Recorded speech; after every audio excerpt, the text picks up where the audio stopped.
Hello student, एक बार फिर स्वागत है आपका अपने YouTube channel MH study point में। आज हम पढ़ने वाले हैं कक्षा 10 का अध्याय 3 प्रश्नावली 3.1। जैसा कि हमने पिछली वीडियोस में प्रश्नावली 2 और 1 को ख़त्म किया था, इसी तरीके से हम आगे बढ़ते हुए आज प्रश्नावली 3.1 पढ़ने वाले हैं। इससे आगे बढ़ने के लिए आप चैनल से बने रहिए। वीडियो पसंद आए तो वीडियो को लाइक कीजिए। जैसा कि पहला सवाल है 3.1 प्रश्नावली का, निम्न समस्याओं में रैखिक समीकरणों के युग्म बनाइए और उनके ग्राफीय विधि से हल ज्ञात कीजिए। यानी कि इनके पहले तो समीकरण के युग्म बनाने हैं और फिर इन्हें ग्राफीय विधि से हल करना है। अब ये जो हम सवाल पढ़ रहे हैं प्रश्नावली जो 3 है, ये 2 चर वाले रैखिक समीकरण है। 2 चर वाले का मतलब है कि हमें इसमें 2 वेरिएबल मानने पड़ेंगे, एक x एक y। कुछ भी मान सकते हैं, a b भी मान सकते हैं, x y l m कुछ भी मान सकते हैं। कुल मिलाकर 2 वेरिएबल मानने पड़ेंगे इसमें, और इसमें 2 ही समीकरणें बनेंगी। अब जैसा कि इसमें है, सवाल है कक्षा 10 के 10 विद्यार्थियों ने एक गणित की पहेली प्रतियोगिता में भाग लिया।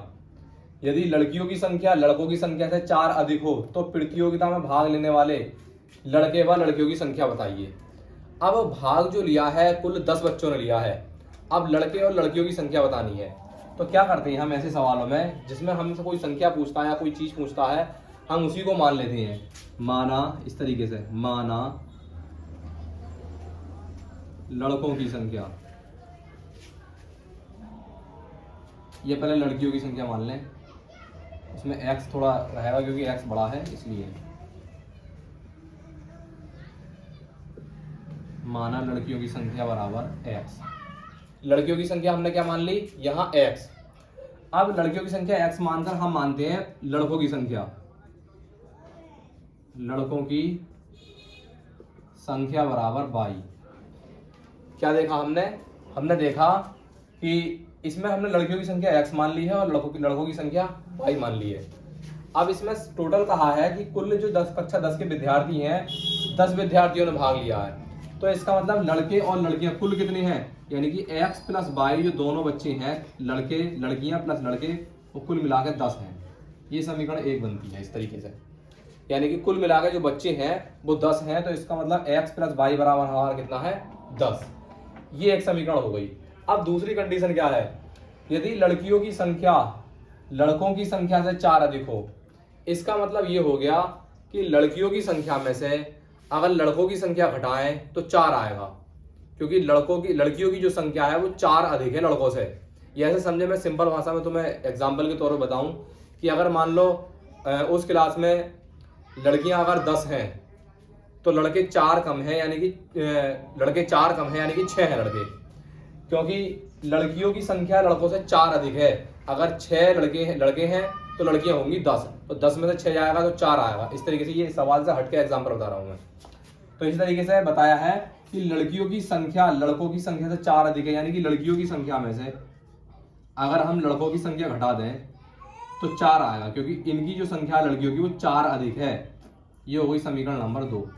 तो बस यही सवाल में हमारे कहा था कि 4 अधिक हो तो प्रतियोगिता में भाग लेने वाले लड़के लड़कियों की संख्या बताइए और ग्राफीय विधि से हल कीजिए।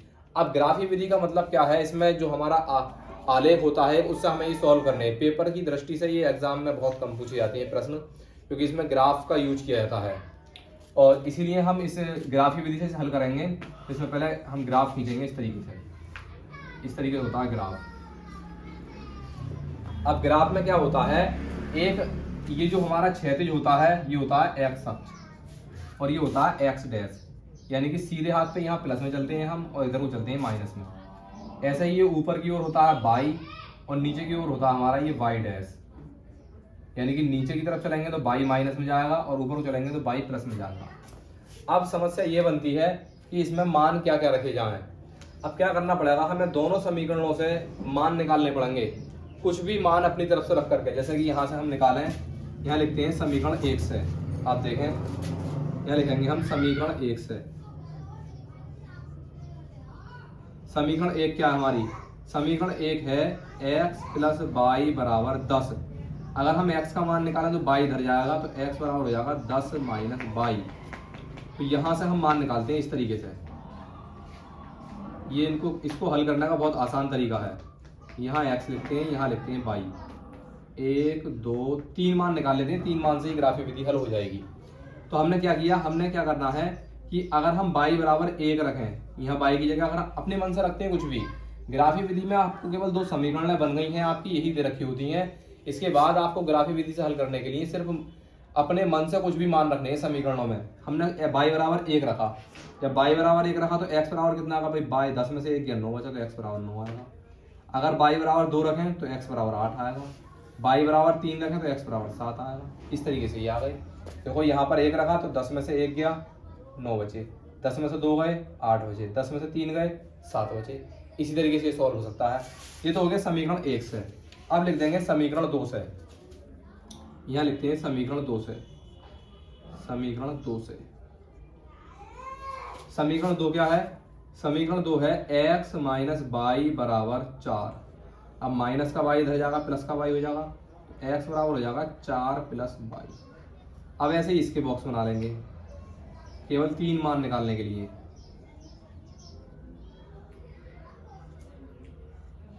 अब यहाँ पर लिखते हैं x और यहाँ पर लिखते हैं y। अगर मैं y बराबर 1 रखता हूँ तो x बराबर कितना हो जाएगा, 4 और 1 5। y बराबर अगर हम यहाँ 2 रखते हैं, अपने मन से रखना होता है मान, ऐसा कुछ नहीं है, कुछ भी रख सकते हैं। तो y बराबर अगर हम 2 रखते हैं तो 4 और 2 x का मान 6। अगर y बराबर हम 3 रखते हैं तो 4 और 3 x का मान 7 आएगा। यहाँ पर देखें आप, ठीक है, क्लियर है यहाँ तक। अब क्या करेंगे हम, ये जो मान है ये ग्राफ में रखेंगे। किस तरीके से रखते हैं, बिल्कुल आसान भाषा में समझेंगे। आप इस सवाल को अच्छे से समझ लीजिए। बाकी के जितने भी ग्राफी विधि के सवाल हैं मैं उनकी समीकरण बना दूंगा, बाकी ग्राफी विधि से आप स्वयं करने की कोशिश करना। अगर कोई समस्या आती है तो मुझे कमेंट में बताना कि क्या समस्या आ रही है, फिर मैं उस सवाल का उल्लेख जो है ग्राफी विधि से कर दूंगा। देखें, इसमें x बराबर है, x बराबर है 9, यानी कि पहले यहाँ पर लाइन काट लेंगे हम 9, 1 2 3 4 5 6 7 8 9, 1 2। y का अधिकतम मान देख लें कितना, y का अधिकतम मान है 3 ही है बस, 1 2 3, एक और काट लो 4, कोई बात नहीं। माइनस के नहीं काटना है क्योंकि माइनस का इसमें कोई मान ही नहीं है, इसलिए माइनस का हम नहीं ले रहे हैं वैल्यू। अब देखो सवाल पहली कंडीशन देखो, यहाँ पे देखो x पर 9 है और y पर कितना है 1, तो x वाली लाइन पर चलो आप 9, तो यहाँ पहुंच गए 9, और y वाली लाइन पर चलना है 1, तो 1 कितना है यहाँ ये तो यहाँ पे हम एक पॉइंट लगा देंगे।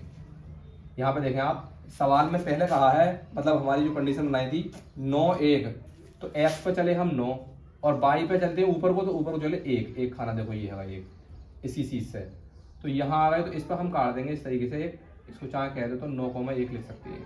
पहले x वाला मान लिखेंगे फिर y वाला। फिर है 8,2। अब भाई 8,2, 8 और 2 कहाँ, 2 ये वाली लाइन है, ये वाली इस तरीके से कर लेंगे, और 8 ये वाली है, तो यहाँ मिला, तो यहाँ कहेंगे 8,2। इसके बाद 7,3, तो यहाँ 7 लिखेंगे इस तरीके से, 7 चला जाएगा ऊपर को, और ये वाला 3 चला जाएगा, ये हो जाएगा 7,3। ठीक है। अब जहां जहां पर ये आपके इस तरीके से लाइनें आई हैं, मतलब ये स्पॉट हुए हैं, यहाँ पर ये एक सीधी रेखा खींच देंगे। अब ये रेखा कौन सी वाली से बनी है, पहली समीकरण से। तो पहली समीकरण क्या है हमारी, x plus y plus y बराबर 10। इससे ये हमारी समीकरण बन गई पहली। इसके बाद आता है दूसरा वाला, ये वाला। अब इससे करेंगे तो y पे 1 और x पे कितना 5। देखो y पे 1 है, x पे 5 है, इसका मतलब x पे 5 और y का 1 ही है, 1 इसको कर देंगे इस तरीके से। तो कहाँ मिल रहा है, यहाँ पे मिल रहा है, यहीं पे ही देंगे, बिल्कुल ठीक। चाहो तो यहाँ लिख दो या ना भी लिख सकते हैं, 5,1 लिख देंगे, क्योंकि 5,1 का बिंदु है ये। अब है x पे 6 और y पे 2, तो x पे 6 ये है, y पे 2 ये है, ये 2 ये वाला है, तो ये है, ये आ गया 6,2, ये हो गया हमारा। अगला है 7,3, तो x पे देखो 7 और y पे 3, यहाँ देखो ये, यानी कि दोनों का म्यूचुअल पॉइंट आ गया ये 7,3। इसका मतलब अब हम इन तीनों को मिलाएं आपस में इस तरीके से। तो अब हम क्या देखते हैं, इसमें मेन चीज देखने की ये है कि कहाँ पर इनका कटान बिंदु है, यानी कि एक दूसरी रेखाओं ने कहाँ पर इनको एक दूसरे को मतलब काटा हुआ है।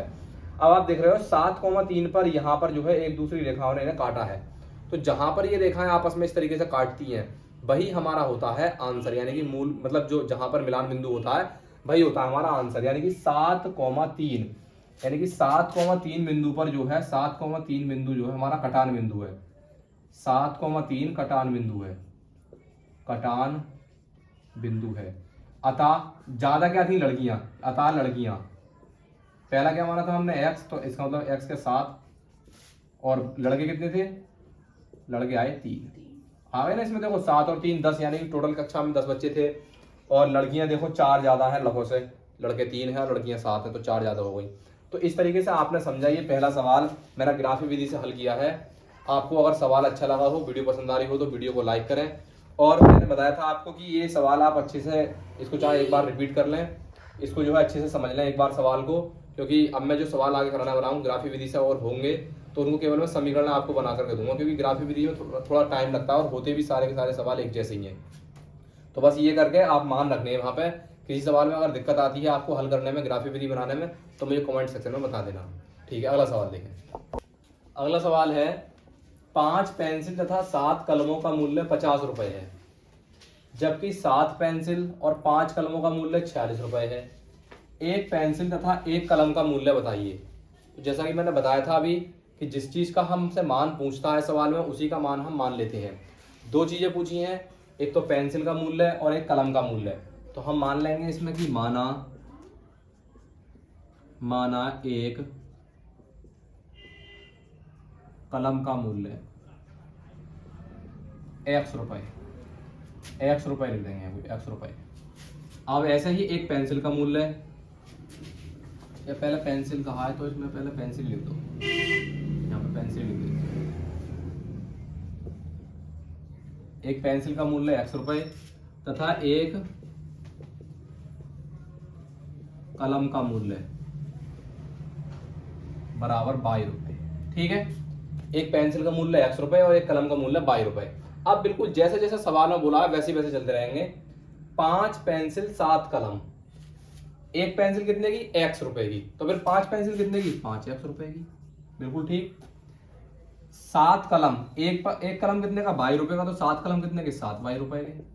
और टोटल रुपए कितने बने दोनों के? 50 रुपए। समीकरण नंबर 1।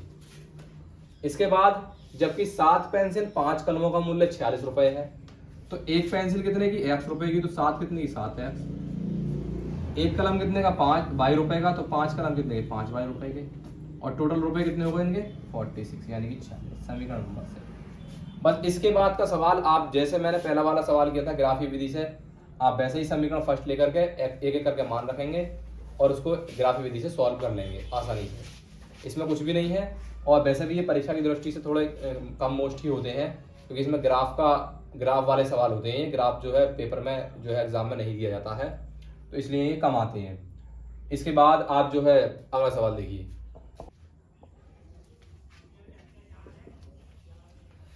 अगला सवाल स्टार्ट करने से पहले थोड़ा सा हम बेसिक समझेंगे। दूसरा खंड स्टार्ट करने से पहले इसमें क्या है कि हम जो पढ़ रहे हैं ये 3 प्रश्नावली, मैंने जैसे बताया था कि ये 2 चर के रैखिक समीकरण है। 2 चर यानी कि हमें इसमें 2 वेरिएबल मिलेंगे x और y, 2 मान निकालने हैं। तो 2 चर के रैखिक समीकरण में इसमें कुछ बातें पूछी हैं कि किस कंडीशन में रेखा समांतर होती है, किस कंडीशन में संपाती होती है, किस कंडीशन में प्रतिच्छेद करती है, या और भी पूछता है कि संगत है या असंगत है, या अद्वितीय हल है, अनेक हल है, या कोई हल नहीं है। ऐसी कंडीशंस होती हैं। तो कौन सी वाली समीकरण होगी तब कौन सी कंडीशन होगी, इसके लिए हम थोड़ा बेसिक समझेंगे। देखो जैसा कि हमें पता है कि 2 चर के रैखिक समीकरण में हमें सवाल में 2 समीकरण मिलेंगी, तो हम पहले को a1x b1y और c1 कह देंगे, और दूसरी वाली को a2x plus b2y plus c2 कह देंगे बराबर 0। ये 2 चर में रैखिक समीकरण का जो है ये मानक रूप समझे एक तरीके से। इस तरीके से समीकरण होती है। अब क्या है, अगर आपको इस तरीके से मिलता है कि आप a1 को बटे में रखें a2 के और b1 को बटे में रखें b2 के, और ये आपस में बराबर नहीं हो, क्या हुआ इसका मतलब कि a1 बटे a2 बराबर नहीं है b1 बटे b2 के। तो ऐसी कंडीशन में इसको हम कहते हैं प्रतिच्छेद करता है, यानी कि रेखा कैसी है? प्रतिच्छेद करती है। रेखा प्रतिच्छेद करती है। या एक बार मैं इसको थोड़ा सा इधर लिख देता हूँ ताकि हमें आगे जरूरत पड़ेगी इसकी, तो देख लेंगे। यहाँ पे लिखेंगे, यानी कि अगर कंडीशन बनती है कि A1/A2 बराबर नहीं है B1/B2 के, तो ये होता है रेखा प्रतिच्छेद करती है, प्रतिच्छेद करती है।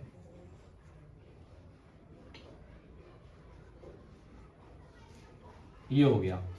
और इसी कंडीशन में संगत भी होता है, यानी कि इसी कंडीशन में होता है संगत।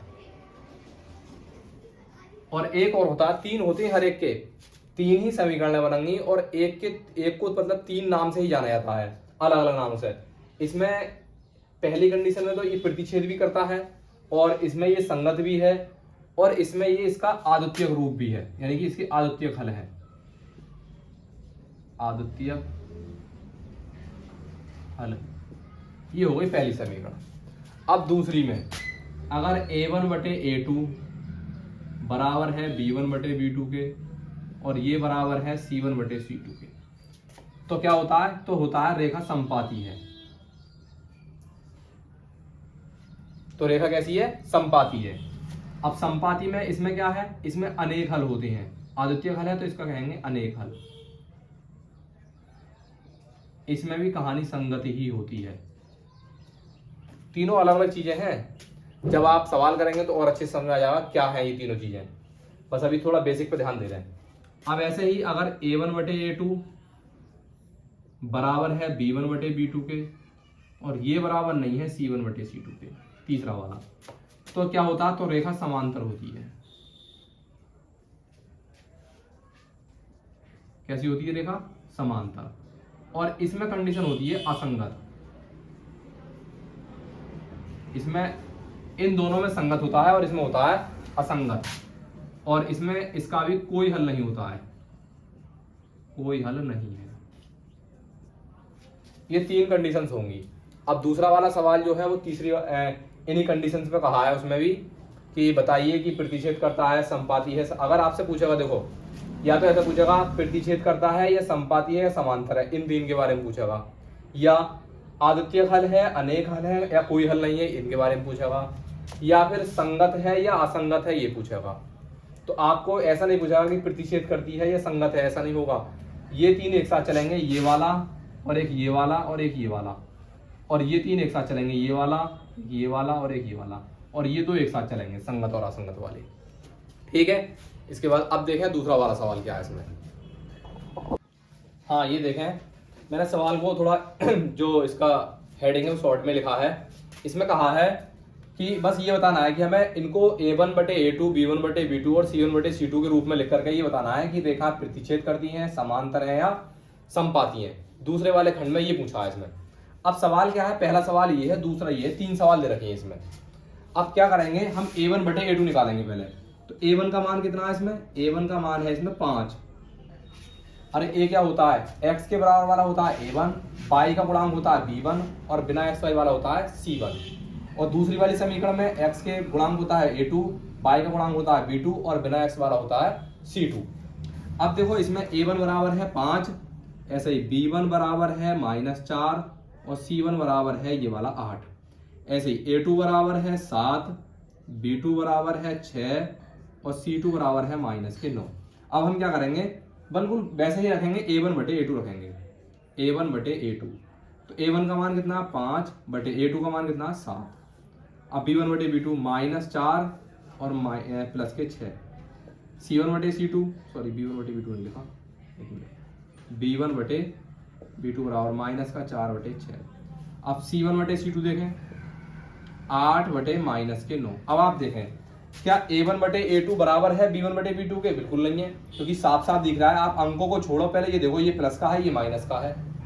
अब ये वाला प्लस का है, ये वाला माइनस का है, तो ये तो किसी कंडीशन में बराबर हो ही नहीं सकता। इसका मतलब ये हुआ कि A1 जो है A1/A2 बराबर नहीं है B1/B2 के।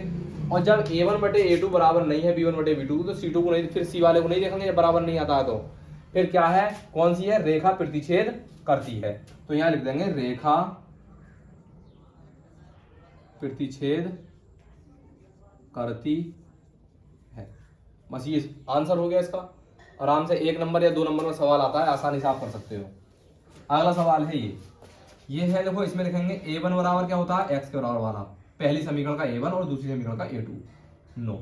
और b1 बराबर 3 और c1 बराबर 12, ऐसे ही a2 बराबर 18, c2 बराबर 6, सॉरी b2 बराबर, और c2 बराबर 24। अब लिखेंगे a1 बटे a2, a1 बटे a2 बराबर 9 बटे 18। अगर ये कट रहा है तो काट देंगे, 9 एकम 9, 9 दूनी 18, 1 बटे 2 आ गया।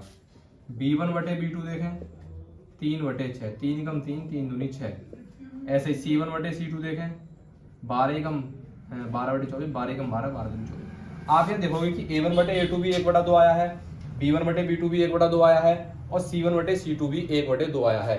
यानी कि तीनों बराबर आए हैं, a1 बटे a2 बराबर आ गया b1 बटे b2 के, और ये बराबर है c1 बटे c2 के। यानी कि तीनों कंडीशन आपस में बराबर आई है। जब तीनों बराबर है तो कौन सी होता है, समपाती। रेखाएं समपाती, क्योंकि मैंने कहा था ना कि अगर पूछेगा तो ये 3 एक साथ पूछेगा ऊपर वाले, अगर पूछेगा तो नीचे वाले 3 एक साथ पूछेगा, और इधर वाला पूछेगा तो असंगत संगत पूछेगा। तो केवल इन वालों को पूछा, प्रतिच्छेद समांतर समपाती। तो a1 बटे a2 बराबर b1 बटे b2 बराबर c1 बटे c2 क्या होता है, समपाती है। तो यह लिख देंगे रेखा समपाती है। बस ये हो गया। इसके बाद इस वाले को देखें। अब यहाँ है a1 बराबर है 6 और a2 बराबर है 7, b1 बराबर है -3 और b2 बराबर है 6, c1 बराबर है 10 और c2 बराबर है -9।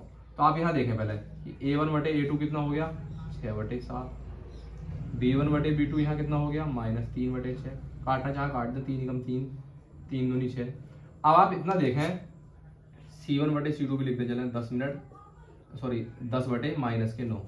अब यहाँ देखें, आप देख रहे हो ये 6 बटे 7 है और ये है माइनस का 1 बटे 2। क्या ये आपस में बराबर है? कभी भी बराबर नहीं हो सकते। एक प्लस का और एक माइनस के बराबर ही नहीं हो सकते, क्योंकि ये 6 बटे 7 प्लस के हैं और ये माइनस का 1 बटे 2 है, ये माइनस का है। तो इसका मतलब ये हुआ पहली वाली कंडीशन में कि a1 बटे a2 बराबर नहीं है b1 बटे, जब b1 बटे b2 बराबर नहीं तो कौन सी कंडीशन लगी, प्रतिच्छेद कर दीजिए। यानी कि रेखा प्रतिच्छेद करती है। ठीक है, इसके बाद अगला सवाल देखें। इसके बाद है तीसरा क्वेश्चन। मैंने थोड़ा क्वेश्चन की जो डिटेल है, हेडिंग है, वो शॉर्ट में लिख दी है। कुल मिलाकर उसमें यही पूछा है कि संगत है या असंगत है, हमें ये बताना है। यानी कि वैसे तो ये कहा है कि आप a1 बटे a2 b1 बटे b2 c1 बटे c2 पर निरूपित करके इसको बताइए कि ये संगत है या असंगत है। तो हमें केवल इतना ही देख लेना है, समीकरण से बता देंगे। अब इसमें भी हम वही करेंगे। a1 बराबर कितना है 3, b1 बराबर ये 2 और c1 बराबर है ये, सॉरी पहले इसको इस तरीके से एक काम करें। वैसे सवाल यहाँ से भी हो सकता है शॉर्ट में, लेकिन आप सोचें कि a1x plus b1y plus c1 बराबर में क्या है, 0 है। तो 0 बराबर में लाने के लिए हमें ये वाले 5 इधर लाने पड़ेंगे और ये 7 भी हमें इधर लाने पड़ेंगे। तो एक बार पहले थोड़ा सा सॉल्यूशन, मतलब थोड़ा सा सॉल्व करना है समीकरण को। समीकरण है 3x प्लस 2y माइनस 5 बराबर 0, यानी कि प्लस के 5 इधर गए, माइनस के 5 हो गए। ऐसे ही 2x माइनस 3y माइनस 7 बराबर 0, यानी कि प्लस के साथ इधर जाके माइनस के साथ होगा और 0 हो गया। अब समझें, a1 बराबर 3, b1 बराबर 2 और c1 बराबर माइनस के 5।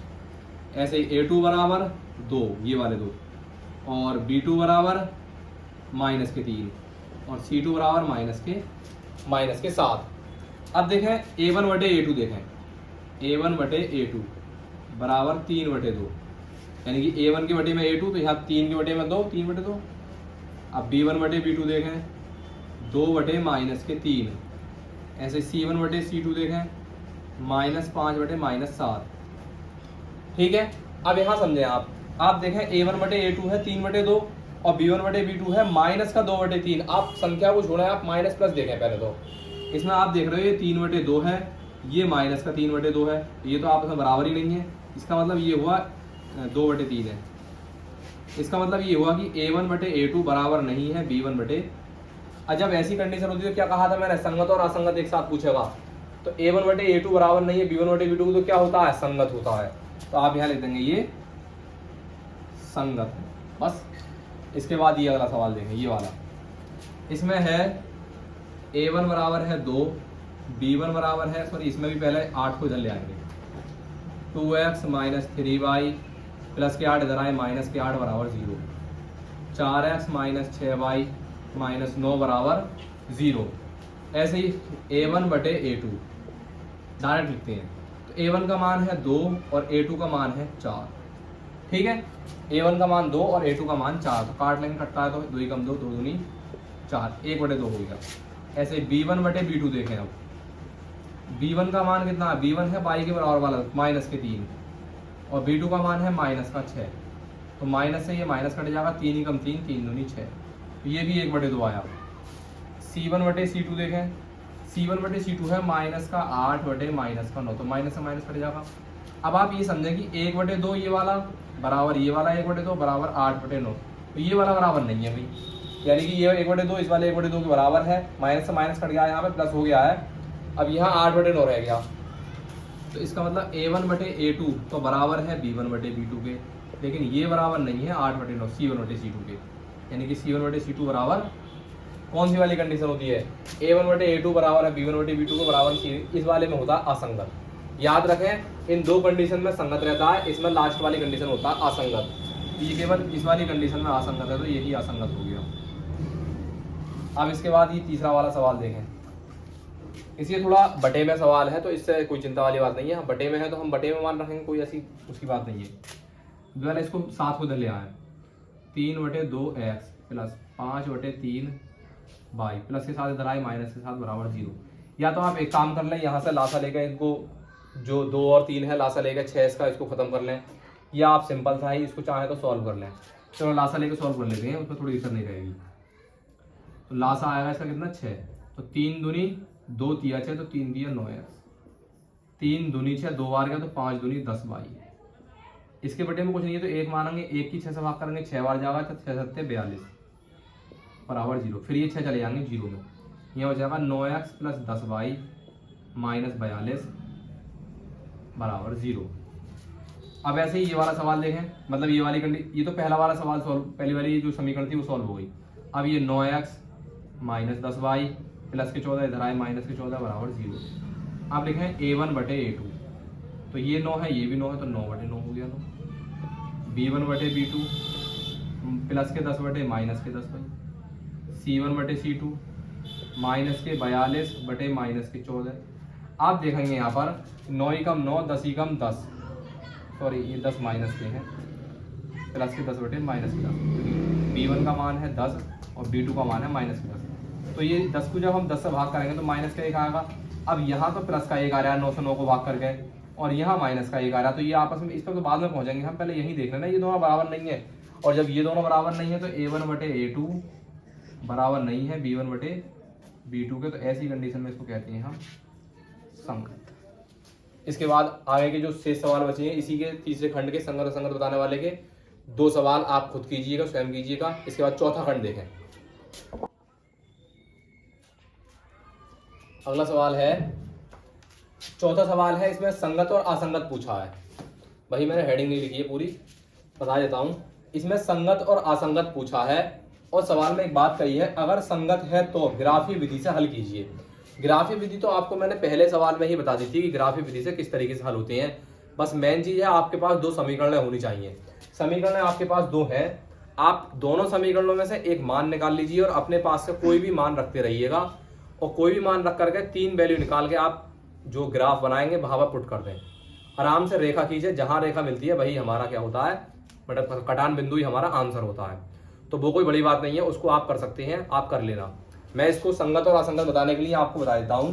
देखो इससे पहले 5 को इधर लेकर आएंगे, क्योंकि हम इसको पहले मानक रूप में बनाएंगे। इसमें है x प्लस वाई प्लस के 5 इधर आएंगे माइनस के 5 बराबर 0। ऐसे 2x प्लस 2y प्लस के 10 इधर आएंगे माइनस के 10 बराबर 0। अब ऐसे ही a1 बटे a2 लिखें। a1 का क्या होता है, a1 होता है x के बराबर वाला, तो x के बराबर में कितना 1, और a2 कितना है x के बराबर में 2, 1 बटे 2। b1 बटे b2 लिखें यहाँ पे। अब b1 का है, b1 क्या होता है y के बराबर वाला, यानी y का गुणांक, तो y का गुणांक है यहाँ 1 और यहाँ पर है y का गुणांक 2, तो 1 बटे 2। ऐसा ही c1 बटे c2, C1/C2 होता है बिना एक्स वाई वाला पद। तो ये है -5 और ये -10, माइनस से माइनस कटेगा, 5 × 5 5 × 10। आप देख रहे हो 1/2 बराबर 1/2 बराबर 1/2, तीनों बराबर है, इसका मतलब A1/A2 बराबर है B1/B2 के, और ये बराबर है C1/C2 के। तो ऐसी कंडीशन में क्या होता है, संगत होता है। अब ये संगत निकल आया है। अब सवाल में कहा संगत है तो ग्राफी विधि से हल कीजिए। ग्राफी विधि से आप स्वयं कर लेना, जैसे मैंने पहला वाला सवाल कराया था, उसमें थोड़ा टाइम वेस्ट ज्यादा होता है और कोई उतना ज्यादा हार्ड भी नहीं है। अब ये वाला सवाल देखें, ऐसे ही A1/A2 देखें, यहाँ पर A1 का मान है 1 और A2 का मान है 3। सॉरी, पहले इसको 8 को इधर ले आए। x - y - 8 बराबर 0। यहाँ पर 3x - 3y माइनस के 16 बराबर 0। अब यहाँ देखें A1/A2, A1 का मान 1 और A2 का मान 3। ऐसे ही B1 का मान B1/B2 देखें, B1 का मान -1 और B2 का -3, माइनस से माइनस कट सकता है। C1/C2 देखें, -8 -16, 8 ही का मान 8 दूनी 16, माइनस से माइनस कटेगा। 1/3 बराबर 1/3 बराबर 1/2 है अभी, तो ये बराबर नहीं होगा। इसका मतलब A1/A2 1/3 है, ये बराबर है। B1/B2 भी 1/3 है, तो ये दोनों तो बराबर हो गए। अब ये 1/2 तो ये बराबर नहीं है, ये निशान होता है बराबर नहीं का जब काट देते हैं तो। यानी कि A1/A2 बराबर है B1/B2 को, और ये बराबर नहीं है C1/C2 के। तीसरी कंडीशन कौन सी है, ये वाली, यानी कि ये असंगत है। भाई ये असंगत आ गया है, असंगत आ गया, इसको ग्राफी विधि से हल नहीं करेंगे। अब ये वाला सवाल देखें, A1/A2, इसमें ऑलरेडी ये इधर को आया हुआ है A1/A2। A1 का मान है 2, A2 का 4, 2 ही कम 2, 2 दूनी 4, 1/2। ऐसे ही B1/B2 देखें, B1 का मान है 1, यहाँ पर देखो खाली बाई है। अब बाई के गुणांक कुछ नहीं है, बाई के बराबर में कुछ नहीं है, तो हमेशा मैंने बताया किसी का गुणांक अगर कुछ नहीं होता है तो उसका गुणांक होता है 1, और ये है बटे में -2। यहाँ है C1/C2, माइनस का 6 माइनस का 4, माइनस से माइनस कट जाएगा, 2 × 6 और 2 दूनी 4। अब यहाँ पर क्या आप देखोगे कि यहाँ पर 1/2 है प्लस का, यहाँ 1/2 है माइनस का। तो ये जब प्लस वाले और माइनस वाले आप संख्या बाद में देख रहे हैं, पहले प्लस माइनस ही देख लें। तो 1/2 बराबर नहीं है माइनस 1/2 के बराबर नहीं हो सकता है बिल्कुल भी। A1/A2 बराबर नहीं है B1/, ऐसी कंडीशन में क्या है, ये संगत है, तो इसमें लिख देंगे हम बिल्कुल साफ साफ संगत। बस ये हो गए हमारे आंसर। एक सवाल है चौथा इसी का, तीसरा चौथा, वो आप कर लेना, इसको आसानी से हो सकता है बिल्कुल इसी मेथड से। अगला खंड देखेंगे, चौथे के बाद अब पांचवा खंड देखेंगे। देखिए अगला सवाल है, एक आयताकार बाग जिसकी लंबाई चौड़ाई से 4 मीटर अधिक है, यानी कि जो लंबाई है चौड़ाई से 4 ज्यादा है। इसके बाद है का अर्ध परिमाप 36 है, बाग की विमाएं ज्ञात कीजिए। देखो विमाएं होती है लंबाई और चौड़ाई, पहला तो डाउट ये खत्म करें, विमाएं होती है लंबाई और चौड़ाई ज्ञात कीजिए, ठीक है। अब सवाल में कहा है अर्ध परिमाप। देखो आयताकार का मतलब होता है कि इसकी सामने की लंबाई और चौड़ाई बराबर होती है, ये बराबर होंगी, ये चौड़ाई बराबर होगी आपस में।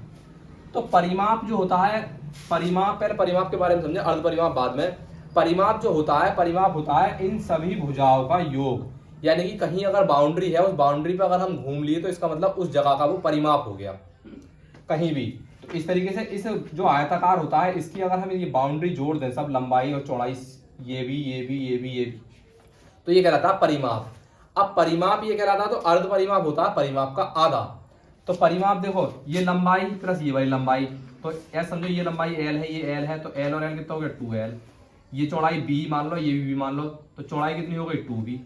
तो लंबाई, टोटल लंबाई कुल टोटल चौड़ाई, ये हो गया हमारा परिमाप। यहाँ से 2 कॉमन लेके हम निकाल लेते हैं 2L + B, यानी कि ये होता है परिमाप का सूत्र, 2 लंबाई प्लस चौड़ाई, ये परिमाप का सूत्र होता है। और अर्ध परिमाप क्या होता है, इसका आधा, तो आधे के लिए हम 2 से भाग कर देंगे, ये कट जाएगा। तो लंबाई प्लस चौड़ाई क्या हो गया हमारा, अर्ध परिमाप। यहां तक समझ में आ गया होगा परिमाप और अर्ध परिमाप। अब देखें इसमें सवाल में कहा है कि लंबाई जो है चौड़ाई से 4 मीटर अधिक है, लंबाई। तो आप क्या करें, अब हमें विमाएं निकालनी है, तो विमाएं हम मान लें, माना लंबाई बराबर x मान लें, और चौड़ाई बराबर मान लें आप y। सिंपल सी बात है, कुछ नहीं मानना, इतना करना है, लंबाई x और चौड़ाई y। अब सवाल में एक बात कही है कि जो लंबाई है चौड़ाई से 4 अधिक है, यानी कि अगर हम लंबाई को चौड़ाई के बराबर में रखें तो 4 जोड़ कर रखना पड़ेगा। आई बात समझ में? देखें, अगर लंबाई को चौड़ाई के बराबर रखना है, यानी कि इस चौड़ाई को ऐसे समझे, चौड़ाई को और लंबाई के बराबर रखना है, तो इसमें 4 जोड़ने पड़ेंगे, तभी तो इसके बराबर बैठा, क्योंकि ये 4 अधिक है ना। तो इसीलिए लंबाई चौड़ाई से 4 अधिक है। मान लो कोई आपसे आयु में अगर ज्यादा है तो आपको उसके बराबर आयु होने के लिए आपको अपने आयु को जोड़ना पड़ेगा ना, तभी तो बराबर बैठेगी। ऐसे ही सवाल में है कि लंबाई जो है चौड़ाई से 4 अधिक है, तो चौड़ाई में अगर हम 4 जोड़ देंगे तो लंबाई की वो चीज बराबर हो जाएगी। अब देखो, अब हमारा सूत्र क्या है, हमारा सूत्र है लंबाई प्लस चौड़ाई, अर्ध परिमाप जो दे रखा है, अर्ध परिमाप दिया सवाल में कितना 36। और अर्ध परिमाप क्या बताया था मैंने, लंबाई प्लस चौड़ाई ये बताया था मैंने अर्ध परिमाप। तो लंबाई कितनी है हमारी x और चौड़ाई कितनी है हमारी, चौड़ाई कितनी है y, लो y कर दिया बराबर 36। तो x तो देखो अब x का मान कितना, x की बराबर कितना रख सकते हैं हम, x की जगह रख सकते हैं हम y प्लस 4, तो हम x की जगह रख देंगे y प्लस 4 प्लस ये वाली y बराबर 36। अब y और y कितने हो गए 2y प्लस ये वाले 4 बराबर 36, या 4 इधर जाकर माइनस के हो जाएंगे तो 2y बराबर 36 माइनस 4, तो 2y बराबर 36 में 4 गए 32 बचे। अब यहाँ ले आए तो y का मान निकालेंगे हम, तो 32 के ये बटे में चले जाएंगे 2, और 2 से ये 16 बार मिलेगा, कुल मिला के y बराबर कितना आया 16। अब y बराबर 16 आया तो x बराबर कितना होगा, अब x बराबर हमें पता है x बराबर है y प्लस 4, ये x बराबर, तो x बराबर हो जाएगा y की जगह 16 प्लस 4, यानी कि x बराबर आ गया 20। यानी कि उसकी जो आयताकार बाग था उसकी जो लंबाई थी वो 20 मीटर थी और चौड़ाई थी 16 मीटर। इस तरीके से हमारी दोनों चीजें निकल आई। और अर्ध परिमाप क्या होता है हमारा, लंबाई प्लस चौड़ाई, तो लंबाई और चौड़ाई जोड़ेंगे हम 20 और 16 कितना हो गया 36, जो हमारे सवाल में दे रखा था। मेन पॉइंट सवाल का यही है कि लंबाई जो है चौड़ाई से 4 अधिक है, तो लंबाई को चौड़ाई के बराबर करने के लिए चौड़ाई में हम 4 जोड़ देंगे, ऐड कर देंगे। ठीक है, अगला सवाल देखो। हाँ, अगला सवाल है छठा सवाल, ध्यान से समझें। एक रैखिक समीकरण 2x प्लस 3y माइनस 8 बराबर 0 दी गई है। यानी एक रैखिक समीकरण है जो इस तरीके से दी गई है, दो चरों में एक ऐसी और रैखिक समीकरण लिखिए ताकि प्राप्त युग्म का ज्यामितीय निरूपण जैसा कि प्रतिच्छेद करती रेखा हो, समांतर रेखा हो और समपाती रेखा हो। देखो सवाल को मैं हेडिंग के अलग से बिल्कुल सिंपल भाषा में बता दूं। एक समीकरण सवाल में दी है, एक रैखिक समीकरण। अब इसमें यह कहा है एक रैखिक समीकरण और अपने पास से लिखो, ऐसी लिखो जिससे कि दोनों रैखिक समीकरण मिलकर वो आपस में ऐसी बनाए कि वो प्रतिच्छेद करती हो। तो प्रतिच्छेद करने के लिए क्या होता है, देखो प्रतिच्छेद करने के लिए होता है, पहला कंडीशन ये लिखी हुई है प्रतिच्छेद करती है कि a1 बटे a2 बराबर नहीं होना चाहिए b1 बटे b2 के, यानी कि पहले वाले और दूसरे वाले के बराबर नहीं होने चाहिए। अब मैं ये लेता हूं पहली समीकरण जो हमारी दी है सवाल में, 2x प्लस 3y माइनस 8 बराबर 0, ये दी है। अब इसके लिए मैं यहाँ लिखता हूँ 2 के 4 लिख दिया 2x। अब आप देखोगे 2 का 4 हो गया, 2 बटे 4 हो गया ये। अब 2 बटे 4 का मतलब है 1 बटे 2, तो ये कम 2 2 दूनी 4, ऐसा समझे, 1 बटे 2 हो गया। अब यहाँ पर मैं 1 बटे 2 नहीं बनने दूं, यहाँ मैं माइनस लगा दे, चलो माइनस 5 बटे 22 लिख दिया, यहाँ कुछ भी लिख दो, लो बराबर 0। अब आप देखोगे ये प्लस का है ये माइनस का है, a1 बटे a2 देखो आप यहाँ देखें a1 बटे a2 क्या हुआ 2 बटे 4, यानी कि 2 ही कम 2 2 दूनी 4। अब b1 बटे b2 देखें 3 बटे माइनस के 5। अब आप देख रहे हो यहाँ पर देखो प्लस का है यहाँ पर माइनस का, तो ये दोनों बराबर है, कोई नहीं है बराबर।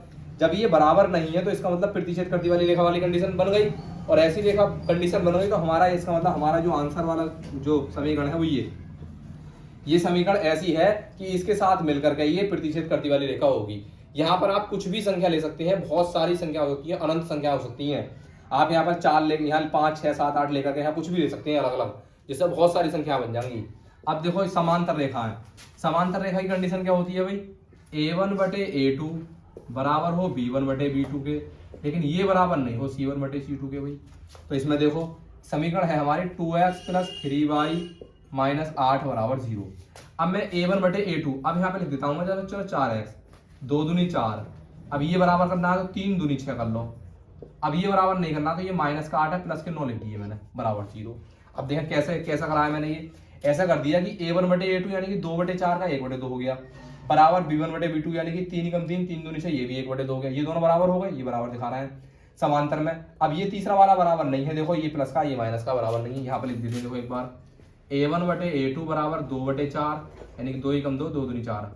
ऐसे ही b1 बटे b2 ये हो गया 3 बटे 6 और 3 ही कम 3 3 दूनी 6। अब c1 बटे c2 क्या है, माइनस का 8 बटे प्लस के 9। अब ये 1/2 ये भी 1/2, इसका मतलब A1/A2 बराबर है B1/B2 के, क्योंकि 1/2 हो गए। अब तीसरा है माइनस का 8/+9, ये तो बिल्कुल भी बराबर नहीं है इसके, क्योंकि ये 1/2 थोड़ी है इसके बराबर है। तो ऐसी कंडीशन में क्या होता है, समांतर है, तो इसका मतलब ये वाली रेखा जो है हमारी इसके साथ मिलकर आंसर हो गई, इसके साथ मिलकर ये ऐसी रेखा बनाएगी जो समांतर हो। अब तीसरी कुछ भी लिख सकते हैं, ऐसा नहीं है मैं ये लिख रहा हूँ, आप इसकी जगह कुछ भी लिख सकते हैं, बस ये कंडीशन फॉलो होनी चाहिए उसके साथ, उसके हिसाब से। अब इसके बाद देखें संपाती में क्या होता है भाई, A1/A2 बराबर B1/B2 बराबर C, यानी कि अब तीनों बराबर होने चाहिए भाई। तो समीकरण क्या है हमारी, समीकरण है 2x + 3y - 8 बराबर 0। तो ऐसे कंडीशन में हम क्या करते हैं, इसका कुछ भी ले सकते हैं, गुना ले लो कुछ भी, 2 गुना, 4 गुना, 6 गुना, 3 गुना, जितना भी। देखो मैं जितना गुना इसका लूंगा उतना ही मुझे सबके गुने लेने पड़ेंगे। तो मैं इसका 2 का 3 गुना लेता हूँ, 2 तिया 6x, 3 तिया 9y, 8 तिया -24 बराबर 0। अब आप देखें A1/A2 बराबर क्या होगा, 2/6, B1/B2 बराबर क्या होगा, 3/9, C1/C2 क्या होगा, देखो माइनस का 8/-24, ऐसे करके। अब माइनस से माइनस कट जाएगा, अब देखो काटे 3 कम 3, 3 तिया 9, 2 ही कम 2, 2 तिया 6, 8 ही कम 8, 8 दिया 24। आप देख रहे हो यहाँ भी 1/3 है, यहाँ भी 1/3 है, यहाँ भी 1/3 है, सभी जगह 1/3 हो गया। जब तीनों जगह 1/3 है तो A1/A2 बराबर B1/B2 और बराबर C1/, तीनों ही आपस में बराबर आ गए, इसका मतलब ये संपाती है। और संपाती है तो कौन सी समीकरण बनाई है हमने संपाती के लिए, ये वाली, इस वाली समीकरण है, इसके साथ मिल गए ये संपाती समीकरण बना दी। आई होप कि ये वीडियो पसंद आया होगा आपको। हमने स्टेप बाय स्टेप ये 3.1 प्रश्नावली आज पूरी कंप्लीट की है। अब इसके बाद 3.2 प्रश्नावली 1 या 2 दिन में इसके बाद डाल देंगे। आप 10th का पूरा कोर्स, मैथ का पूरा कोर्स करने के लिए चैनल से बने रहिए और अपने दोस्तों को शेयर कीजिए। Thank you.